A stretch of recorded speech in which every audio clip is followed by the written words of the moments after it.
La banda comienza con prácticamente un grupo de amigos entusiastas que veníamos ya de tocar diferentes bandas de covers, pero ya tocábamos juntos, lo que es el guitarrista Ernesto Larios y el baterista Nelson Maldonado. Veníamos de una banda que se llamaba Aurora Boreal, la cual empezamos a agarrar el trip ya de hacer música original y grabamos un tema por ahí, que por cierto todavía suena ahí en una radio local.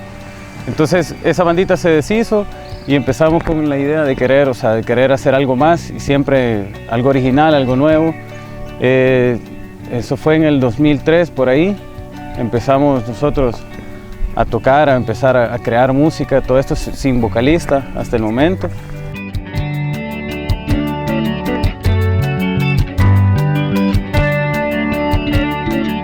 Audicionamos como 3 o 4 personas por ahí, pero no nos gustó mucho tampoco, no encajábamos tanto con lo que era la música, con la vocalización.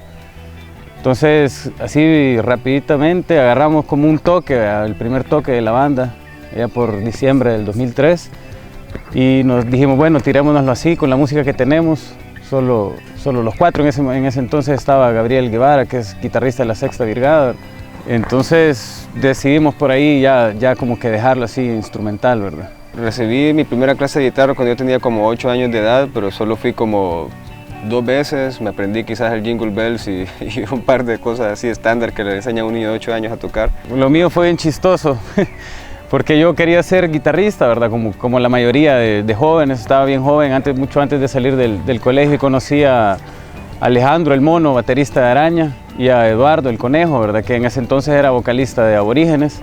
Luego, cuando yo tenía 10 años, emigramos con mi familia a Canadá y estuvimos viviendo 2 años allá. Y mis primos, que vivían allá con mi tía en ese entonces, les gustaba mucho el musicón, ¿verdad? Les gustaba todo lo que es el rock. Cuando yo llegué tenían pósters de Slayer, ¿verdad? Guns N' Roses y todo esto que yo no había escuchado todavía estando acá en El Salvador. Entonces dijimos, bueno, hagamos una bandita, ¿verdad? Empecemos a hacer algo así y nos rifamos con el Conejo. ¿Quién era yo a ser el guitarrista y quién era el bajista? Porque los dos queríamos ser guitarristas, entonces nos rifamos y me tocó a mí ser bajista. La influencia que sí había tenido había sido la de mi papá, que mi papá toda la vida fue súper rockero, ¿verdad? Y en la casa siempre se escuchaba los Doors, Led Zeppelin, Black Sabbath, ¿verdad? Y todo eso siempre fue como la música que yo escuchaba cuando habían reuniones con mi familia y mi papá, ¿verdad? Mis tíos. Y desde ese día lo agarré y ya no lo quise soltar nunca más, y ya definitivamente colgué la guitarrita por ahí y me quedé ya solo socando ahí para tocar el bajo. La primera vez que yo fui a un concierto de rock fui a ver a Metallica con mi tío, con mis primos, perdón, y con mi papá, cuando yo tenía como 10 años. Acababa de salir el álbum Negro. Para mí fue una onda que quedó marcada en mi memoria para siempre, y haber llegado a una edad tan joven y tan impresionable. Yo era que miraba a la gente vestida de negro y la mara así tripeando el musicón y todo, y obviamente el show que fue Metallica y todo marcó mucho mi vida. Y justo después de Canadá, cuando regresamos a El Salvador, coincidimos con un primo que también había venido a los Estados Unidos, y él había traído una guitarra eléctrica con un amplificador. Y me llamó muchísimo la atención, más tomando en cuenta que me había empezado a gustar todo lo que es el rock y todo eso, y él me enseñó un par de cosas. Eso fue cuando yo tenía como 13 años. Me enseñó a leer tablatura, y de ahí en adelante pues así aprendí, comprando los discos de música que me gustaba y ahorrando, y en los cumpleaños y en Navidad lo único que pedía de regalo eran libros de partituras con los CDs, ¿verdad? Y así fui aprendiendo y el resto es historia.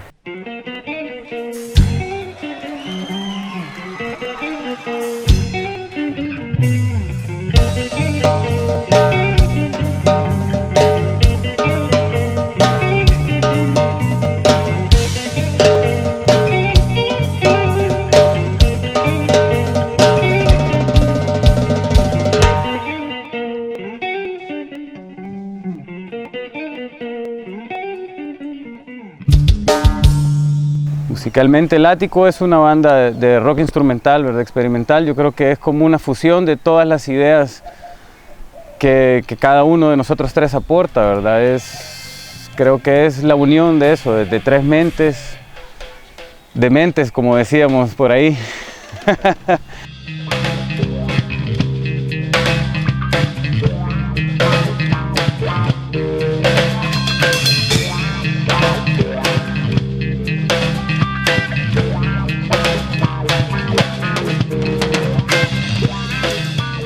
El nombre del ático, después de varias semanas de estar ensayando, que eso de cualquier persona que ha estado en una banda creo que sabe que lo complicado que es ponerle nombre a una banda, porque uno o nunca están de acuerdo todos los integrantes, o hay tantas opciones y es como que importantísimo, ¿verdad?, el nombre.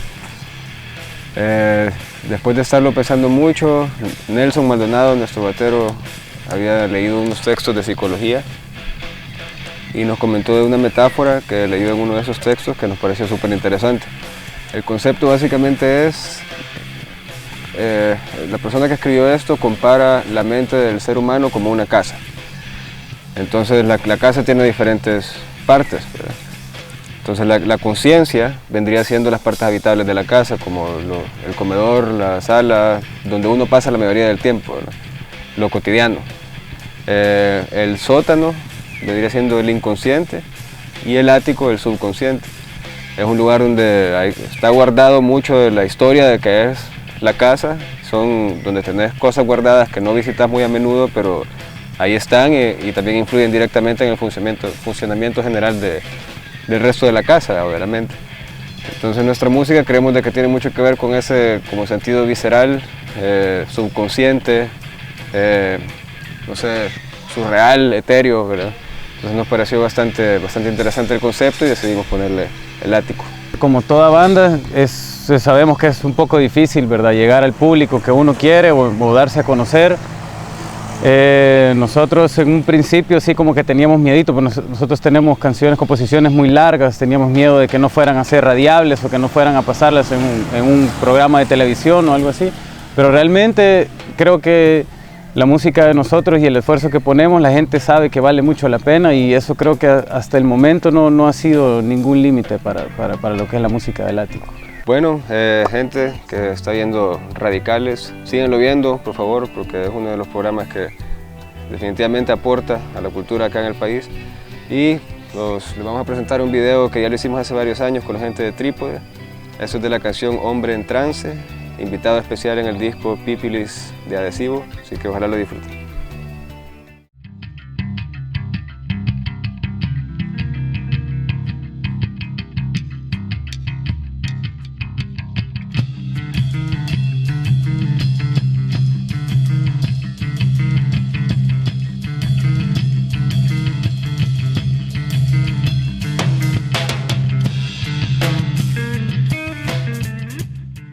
Pues yo creo que uno de los momentos que sí fue como que bastante decepcionante fue en el 2005, en el 2004, habíamos participado en lo que era el Musifest.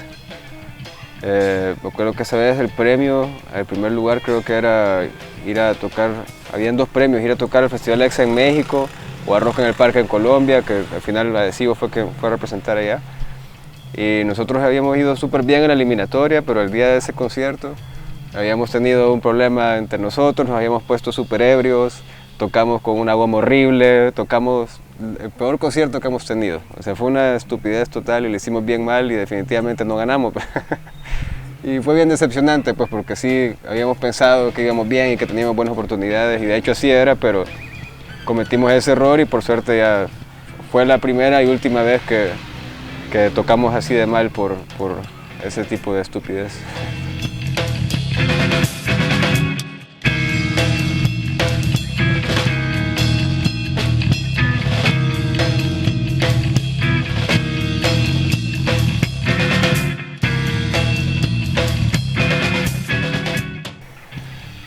No, pues definitivamente en primer lugar no dar las cosas por sentado, ¿verdad? O sea, yo creo que subconscientemente quizás pensábamos de que no iba a ser necesario esforzarse tanto, ¿verdad? Ya para la final, lo cual fue un error definitivamente, porque uno no puede dar las cosas por sentado y nos pegamos en el hocico porque definitivamente nos salió todo bien mal, ¿verdad?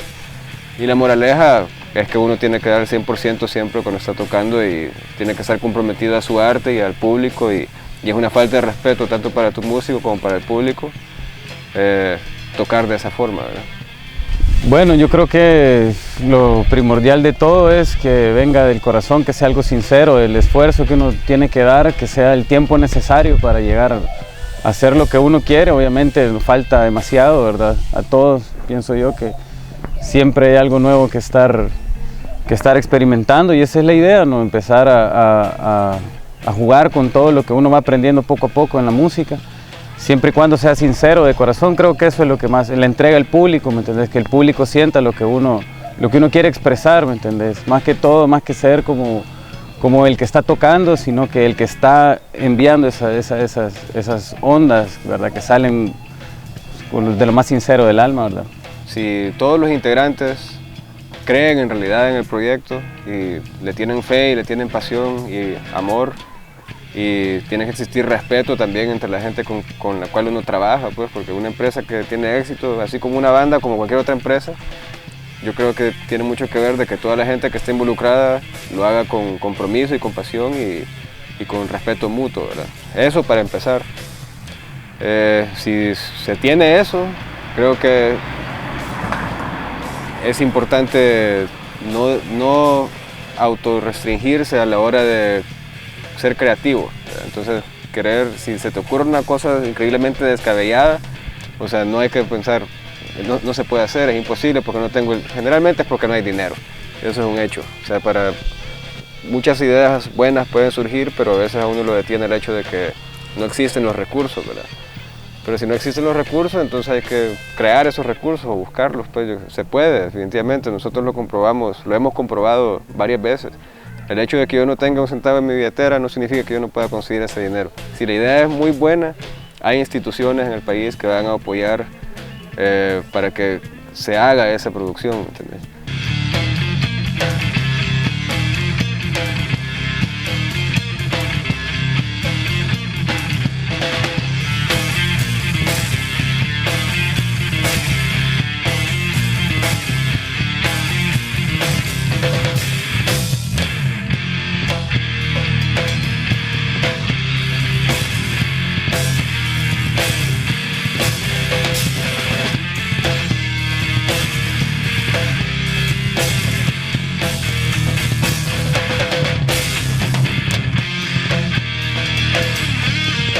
Tuvimos la oportunidad de ir a hacer una mini gira allá a Costa Rica.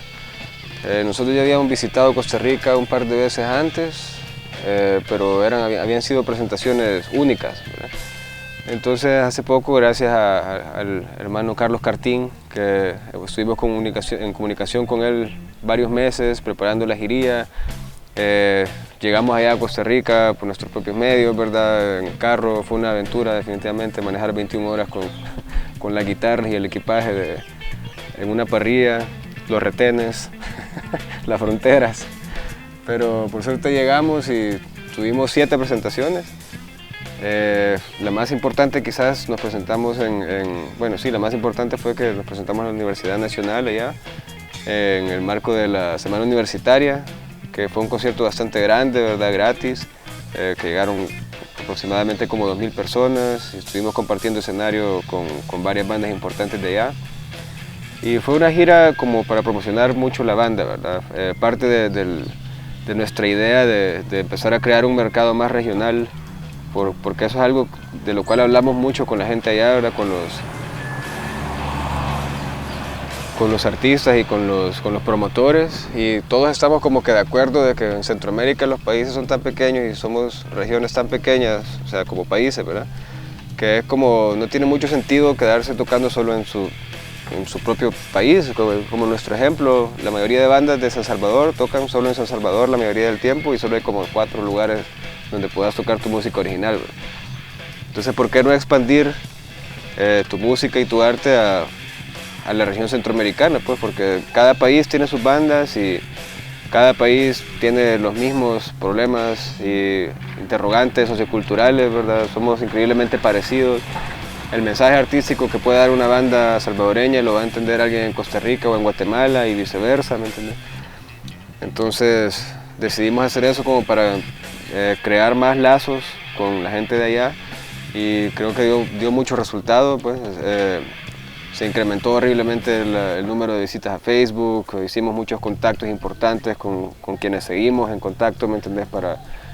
Esperamos este año regresar ya con más facilidades, ¿verdad? Ya con un público más establecido allá, y y estar haciendo eso, pues por lo menos si no podemos ahorita irnos de un solo a Europa o a Asia o a lugares tan lejanos, ¿por qué no empezar a expandirlo en nuestra región centroamericana que es tan rica en cultura y a la vez tan necesitada de cultura, ¿verdad?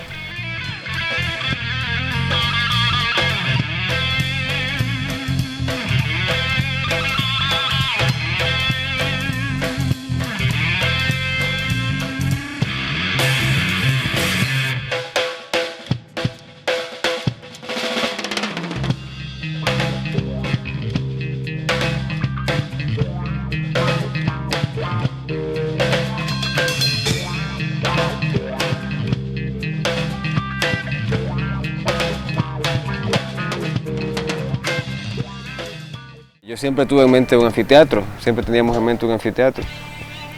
Yo inmediatamente pensé en el Teatro Nacional, que debería ser es como el escenario más... Yo conocí el teatro, me parece un edificio lindísimo, ¿verdad? Y aparte de la historia y el peso que tiene en la cultura, ¿verdad? Y todo el rollo, nos llevaba mucho la atención poder tocar ahí, ¿verdad?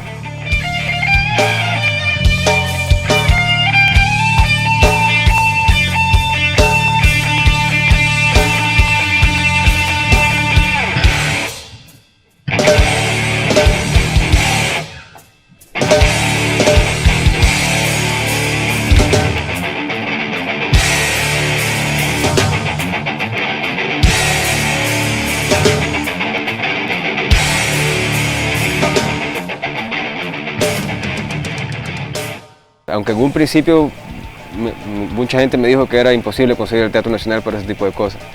Entonces empezamos a cotizar como anfiteatros privados, pero luego yo hablé con Carlos de Artefacto Producciones, ¿verdad? Con el Chelito, y él me dijo de que no, que deberíamos de conseguir el teatro, que sí se podía, ¿verdad? Yo ni siquiera lo había intentado porque ya me habían desalentado varias personas, ¿verdad? Pero por suerte sí me acerqué al director de teatro, que no recuerdo cómo se llama ahorita, Fernando, no sé.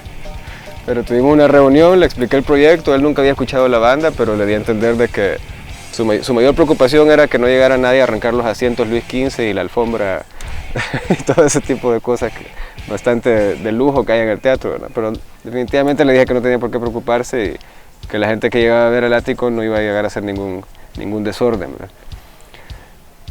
A partir de eso fue idea de David Gallardo de Trípode, que yo le comenté porque queríamos hacer el show de los visuales y todo eso, y él me dijo, bueno, pero entonces filmémoslo también, ¿verdad?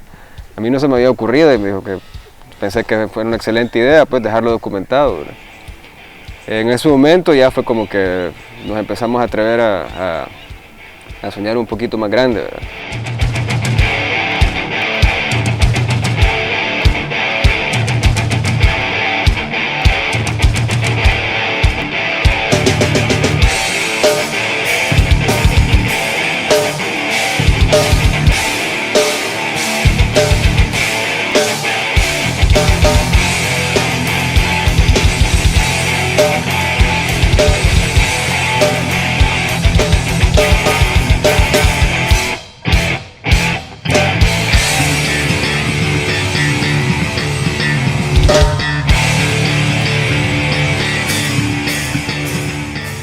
Aquiles Hernández nos echó muchísimo la mano también, Aquiles Hernández del Centro Cultural de España, con las luces y con parte de la logística.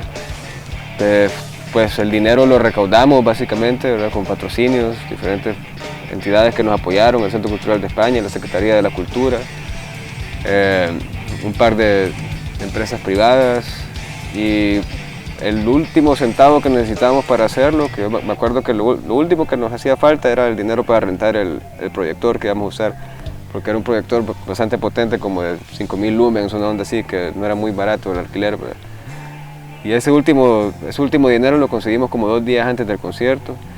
O sea, por suerte fueron unas semanas de estrés total, porque no estábamos seguros si en realidad íbamos a poder lograr todo lo que queríamos, ¿verdad? El día del evento estuvimos ahí como desde las 7 de la mañana, probando sonido, luces, montando todo, ¿verdad? Y todo culminó como a eso a las 6:30 de la tarde, cuando ya se abrieron las puertas, ¿verdad? Y fue bien curioso porque para alguien que haya tocado un teatro, alguien que haya actuado en una obra sabe que las luces están diseñadas para que la gente que está en el escenario no vea absolutamente nada. O sea, nosotros no mirábamos al público. Sí escuchábamos aplausos, pero era básicamente una masa negra lo que teníamos enfrente, ¿verdad?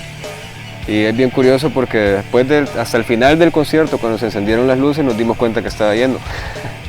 Entonces eso fue una sorpresa lindísima, ¿verdad? Que terminaron de tocar y encienden las luces y estaba totalmente topado, se veía esa gente arriba y todo.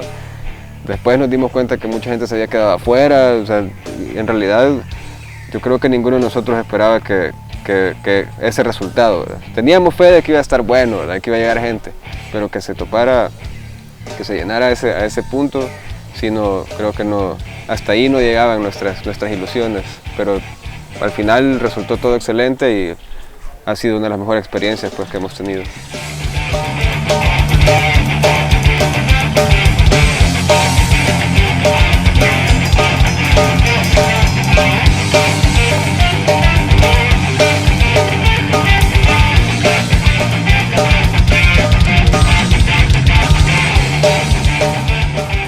Bueno, yo creo que uno de los más grandes momentos para todos fue nuestra presentación del disco del año pasado, porque lograr hacer lo que hicimos es satisfactoriamente, o sea, muy bueno, porque tuvimos el honor de presentarlo en el Teatro Nacional de nuestro país, que es completamente otro rollo. Tocar ahí es era un escenario nuevo para nosotros y completamente los nervios y todo eso creo que hizo que valiera mucho ese día para nosotros. Igual que obviamente se presentó nuestra primera discografía, ¿verdad? De Encuentros Paradójicos, y lo cual trabajamos también, no solo fue trabajo de la banda, sino que hubo mucha gente involucrada para sacar adelante ese proyectito.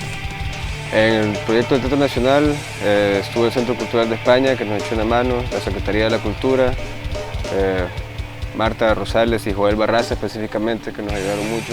Aquiles Hernández, Trípode Audiovisual, todo el equipo de trabajo de Trípode Audiovisual. AINSA, que es una empresa privada. Déjame ver. Pedro Alfaro, Estudio AAA, Pedro Alfaro, que él fue el que fue el encargado de grabar el audio, ¿verdad? Con él, el Dross, lo adhesivo, para quienes no lo conocen como Pedro Alfaro, el Dross. Con él también grabamos el disco y decidimos que era la persona más adecuada para grabar el audio también de la presentación del teatro, ¿verdad? Esas personas fueron como las instituciones, y aparte de eso, muchos amigos, ¿me entendés? Y gente que nos estuvo ayudando con todo. Luis Ramos, nuestro diseñador, ¿verdad? Que siempre nos ha echado la mano con los afiches y el arte del disco y todo eso. Y si se me olvida alguien, que me perdonen, pero lo agradecemos increíblemente a toda la gente que nos ayudó, al público, por supuesto, que llegó a ver ese día, ¿verdad? Bueno, amigos, muchas gracias por escuchar y por poner atención. El Tití, Juan Carlos, Neto y Nelson, que nos hizo falta esta vez, pero somos el Ático y sigan sintonizando, que es importante, y sigamos apoyando el arte y la cultura en nuestro país, que lo necesita.